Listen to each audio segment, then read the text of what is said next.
Hello everyone, welcome to clear judiciary. आज की इस वीडियो में यहाँ पर हम समझेंगे कि सेक्शन 39 भारतीय साक्ष्य अधिनियम का जो बात करता है ओपिनियन ऑफ एक्सपर्ट्स के बारे में, वो बेसिकली है क्या। एक्सपर्ट्स हम किसे कह सकते हैं, क्या एक्सपर्ट की डेफिनेशन है जो भारतीय साक्ष्य अधिनियम में दी हुई है, और ये जो एक्सपर्ट्स हैं इनके ओपिनियन का रेलेवेंस क्या है, क्या ये कोर्ट पे बाइंडिंग है। और साथ ही साथ हम ये भी समझेंगे कि नॉर्मली हम देखते हैं कि किसी भी केस में, किसी भी नेचर का केस हो, चाहे क्रिमिनल केस हो चाहे सिविल केस हो, किसी भी थर्ड पर्सन का जिसका उस केस से कोई रिलेशन नहीं है, कोई कनेक्शन नहीं है, उसके किसी भी स्टेटमेंट, उसके किसी भी बिलीफ या उसके किसी भी ओपिनियन को कोर्ट रेलेवेंट नहीं मानती है और इसलिए वो इनएडमिसिबल होता है। तो वो ये कौन से सर्कमस्टांसेस हैं जिसमें ये थर्ड पर्सन्स के जो ओपिनियन हैं वो रेलेवेंट हो जाते हैं। तो आज हम देखेंगे सेक्शन 39 इस पे कैसे डील करता है और हम ओपिनियन ऑफ एक्सपर्ट्स को किस तरीके से समझ सकते हैं। देखिए, एज अ जनरल रूल किसी भी थर्ड पर्सन की कोई भी स्टेटमेंट या कोई भी बिलीफ वो इररिलेवेंट होती है, वो इररिलेवेंट होती है और इसीलिए वो इनएडमिसिबल होती है कोर्ट ऑफ लॉ में। लेकिन कुछ ऐसे सर्कमस्टांसेस होते हैं, कुछ ऐसी सिचुएशंस आती हैं केसेस में कि जहाँ पे कोर्ट को अपना एक जजमेंट फॉर्म करने के लिए, अपना एक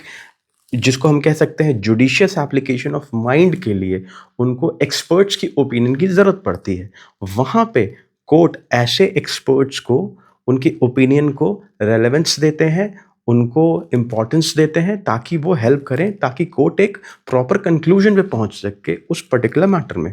अब हम देखते हैं कि सेक्शन 39 किन पॉइंट्स की बात करता है। जब हम बेयर रीडिंग करते हैं सेक्शन 39 की तो कुछ पॉइंट्स आते हैं बाहर जो बात करते हैं। सबसे पहले बात होता है on point of foreign law, यानी जब भी कोर्ट को अपना ओपिनियन फॉर्म करना होगा on a point of foreign law, वहां पे वो एक्सपर्ट्स की ओपिनियन ले सकता है। दूसरा,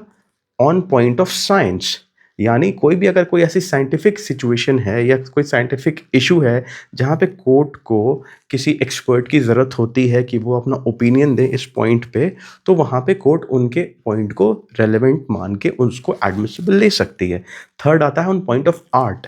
और फोर्थ है इन एनी अदर फील्ड। तो ये कुछ 4 फील्ड्स हैं सेक्शन 39 में जहाँ पे opinion of third person relevant हो जाता है। अब हम समझते हैं कि एक्सपर्ट की जो डेफिनेशन है वो क्या है। जब भी हम डेफिनेशन की बात करेंगे तो किसी भी स्टैट्यूट में जो उसका डेफिनेशन क्लॉज है, मैंने पहले भी बताया है कि हर एक स्टैट्यूट में उसका एक पर्टिकुलर डेफिनेशन क्लॉज होता है जो जनरली सेक्शन 2 होता है। अब सेक्शन 2 में कहीं पे भी हम जब देखते हैं भारतीय साक्ष्य अधिनियम में कि सेक्शन 2 में कहीं पे भी एक्सपर्ट को डिफाइन नहीं किया गया है। तो ये एक्सपर्ट कौन हो सकते हैं और इनको हम कैसे समझ सकते हैं कि वो उस पर्टिकुलर फील्ड के एक्सपर्ट हैं। क्या कोई पर्टिकुलर क्वालिफिकेशन की ज़रूरत है कि हाँ भाई ये क्वालिफिकेशन होगी तो ये पर्टिकुलर इंसान को हम एक्सपर्ट मानेंगे या नहीं मानेंगे। अब जब हमने देख लिया है कि डेफिनेशन क्लॉज में कहीं पे भी एक्सपर्ट की डेफिनेशन नहीं है, तो कुछ पॉइंट्स हैं जिन पे सेक्शन 39 बात करता है। जैसे कि हम उस इंसान को एक्सपर्ट मानेंगे, उस पर्सन को एक्सपर्ट मानेंगे जो स्पेशली स्किल्ड हो किसी पर्टिकुलर सब्जेक्ट में, किसी पर्टिकुलर स्टडी में स्पेशली स्किल्ड हो और उसने अपना टाइम डिवोट किया हो उस पर्टिकुलर सब्जेक्ट पे। फॉर एग्जांपल हमारे बैलिस्टिक एक्सपर्ट्स जो होते हैं या हमारे फॉरेंसिक साइंटिस्ट जो होते हैं, और इस तरीके अदर अदर फील्ड्स होते हैं जिसमें जो एक्सपर्ट होते हैं उस पर्टिकुलर फील्ड के, उन्होंने अपना टाइम डिवोट किया होता है, उन्होंने उस स्टडी के लिए अपना काफ़ी समय लगाया होता है, उसको डिटेल में पढ़ाई की होती है, उसके प्रैक्टिकल एग्जाम्पल्स के, उसके इम्प्लीकेशंस क्या हो सकते हैं, उसके नुआंसेस क्या हैं, उसको समझते हैं और इसलिए उनको एक्सपर्ट कहते हैं। दैट मीन्स कि भारतीय साक्ष्य अधिनियम ने कोई भी स्टैंडर्ड डिफाइन नहीं किया है, यानी कोई स्टैंडर्ड नहीं है ऐसा कि एक पर्टिकुलर डिग्री होनी चाहिए किसी भी एक्सपर्ट को एक्सपर्ट कहने के लिए। हो सकता है कि उस पर्टिकुलर एक्सपर्ट को जिसकी ओपिनियन कोर्ट चाह रही है कि वो अपनी ओपिनियन दे पर्टिकुलर उस पॉइंट ऑफ इशू पे, तो हो सकता है कि वो बेसिकली एक लेमैन हो। फॉर एग्जांपल, जब अगर कोई ऐसा मैटर आता है कि कुछ स्मगल्ड गोल्ड पकड़ाता है, कस्टम ऑफिसर्स कुछ कन्फिस्केट करते हैं जिसको वो कहते हैं कि गोल्ड है। अब वहाँ पे कंटेस्ट होता है कि नहीं ये गोल्ड नहीं है, ये कोई और मटेरियल है, कोई और मेटल है। तो वहाँ पे एक स्किल्ड गोल्ड स्मिथ, जिसको हम अपने आम भाषा हिंदी भाषा में सोनार कहते हैं, उस स्किल्ड गोल्ड स्मिथ की वो जो स्किल है, जो उसने बरसों प्रैक्टिस किया है सोना बनाने में और सोने की प्योरिटी चेक करने में, वहाँ पे उसके ओपिनियन को कोर्ट ने एज ओपिनियन ऑफ एक्सपर्ट माना है। अब ये जो मैंने आपको एग्जांपल दिया कि वो गोल्डस्मिथ जो है, जो अपने प्रैक्टिस पे ओवर द इयर्स, सालों की वो मेहनत उसकी कि उसने सोना बनाया है, सोने की प्योरिटी को चेक किया है, वो basically Abdul Rahman versus state of Mysore जो 1972 का केस है, उसमें ये ओपिनियन आई थी। तो हम ये इससे देखते हैं कि एक्सपर्ट जो जो ओपिनियन ऑफ एक्सपर्ट होगा, किसी भी एक्सपर्ट को एज अ विटनेस जब कोर्ट कॉल करेगी, तो वहाँ पे कोई स्टैंडर्ड नहीं है कि हाँ एक पर्टिकुलर क्वालिफिकेशन वाला ही बंदा होगा या उसके पास ये क्वालिफिकेशंस नहीं है तो वो एक्सपर्ट नहीं होगा। अगर उसके पास इतना टेक्निकल नो हाउ है कि वो उस पॉइंट पे अपनी ओपिनियन दे सकता है, तो उसको हम एक एक्सपर्ट विटनेस ही मानेंगे। अब मैंने ये बात की एक्सपर्ट विटनेस की, और सेक्शन बात करता है ओपिनियन ऑफ एक्सपर्ट की। तो देखिए, जब भी किसी एक्सपर्ट को कोर्ट बुलाती है तो उसको एज अ विटनेस ही बुलाती है। और जब हम विटनेसेस वाले सेक्शन पे जाएंगे, जब वो आएगा विटनेसेस का, तो उसमें हम समझेंगे कि एक्सपर्ट विटनेस बेसिकली डिटेल में समझेंगे कि वो कौन हो सकते हैं। बट अभी के लिए एक ब्रीफ अंडरस्टैंडिंग के लिए ये समझना ज़रूरी है कि एक्सपर्ट वो होते हैं जिनका एक डिवोटेड टाइम लगा होता है किसी भी फील्ड में, किसी भी स्टडी में, या किसी भी स्किल को एक्वायर करते हुए, या किसी भी चीज़ को प्रैक्टिस करते हुए। तो इसमें हम ये देखते हैं फाइनली कि कोई भी ऐसा व्यक्ति, कोई भी ऐसा पर्सन जिसके पास एक टेक्निकल नो हाउ है, जो स्किल्ड है, जिसने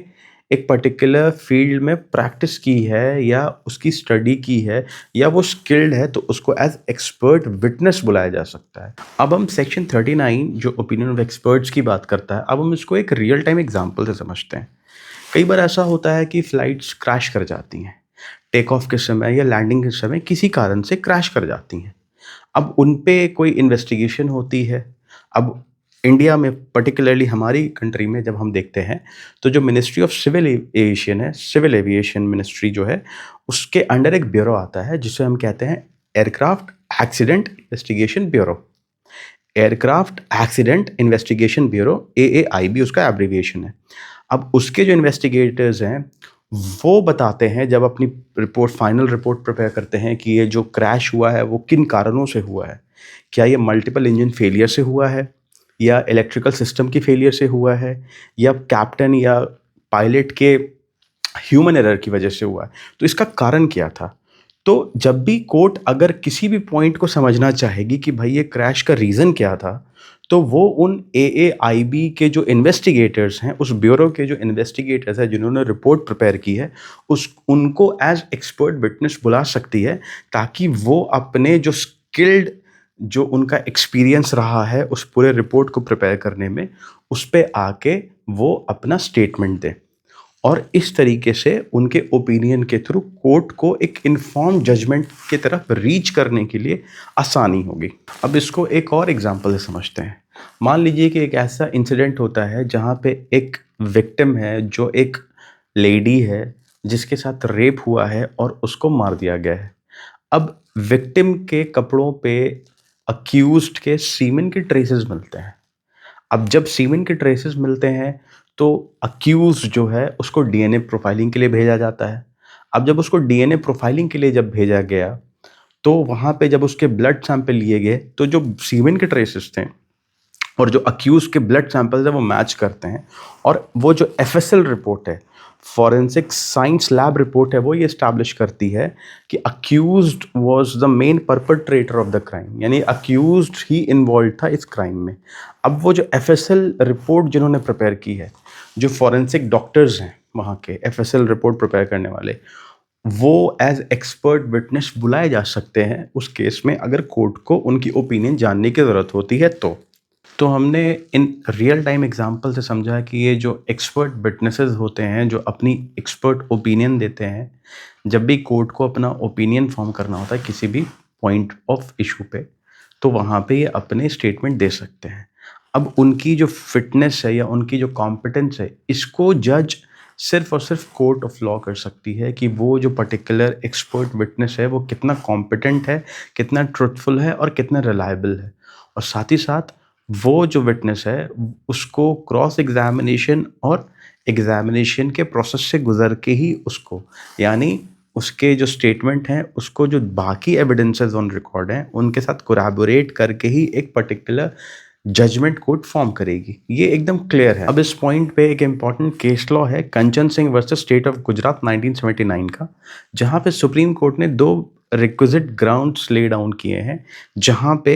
ये जो टेस्टिमनी होती है एक्सपर्ट की उसको लेना ज़रूरी हो जाता है। तो वहाँ पे ये फर्स्ट ग्राउंड है कि द सब्जेक्ट और the topic in the case requires expert testimony, यानी कि जो केस है वो इस नेचर का आ गया है या इस पॉइंट पे आ गया है कि वहाँ पे जो है वो जो एक्सपर्ट हैं उनकी टेस्टिमनी नेसेसरी है, तभी उनकी ओपिनियन को लिया जाएगा। दूसरा है कि जो विटनेस है वो एक्सपर्ट है और ट्रुथफुल विटनेस है, यानी जो विटनेस है वो स्किल्ड है उस पर्टिकुलर पॉइंट पे। अब हम समझते हैं कि ये जो एक्सपर्ट ओपिनियन है इसकी एविडेंशियरी वैल्यू क्या है। बेसिकली इस पे केस लॉ है पट्टू राजन वर्सेस स्टेट ऑफ तमिलनाडु 2019 का। इसमें कहा गया है कि it is this particular expert testimony, it is only a piece of evidence and it has to be judged along with other evidences, यानी it is simply a piece of evidence, ये इतना ज़्यादा substantial evidence नहीं है और इसको बिना corroboration के with other evidences, इसको बिना कोलैबोरेशन के इस पे रिलाई करना सेफ नहीं है। साथ ही साथ कहा गया कि it is advisory in nature and the court is not bound by the opinion of the expert. That means कि जो ये एक्सपर्ट का जो ओपिनियन है ये सिर्फ एडवाइजरी है नेचर में और कोर्ट बाउंड नहीं है कि उस पर्टिकुलर टेस्टिमनी को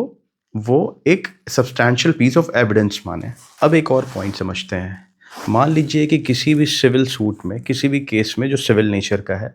या फिर कोई ऐसा मैटर जहाँ पे एक डॉक्यूमेंट है और उसमें जो कंटेस्ट है वो पार्टीज़ का ये कंटेस्ट है, एक पार्टी जो प्लेंटिफ वो ये कंटेस्ट कर रहे हैं कि जो साइन है वो डिफेंडेंट का है और डिफेंडेंट कह रहे हैं कि वो साइन उनका नहीं है। दैट मीन्स कि जो कंटेस्ट है वो बेसिकली हैंडराइटिंग को लेके है। अब यहाँ पे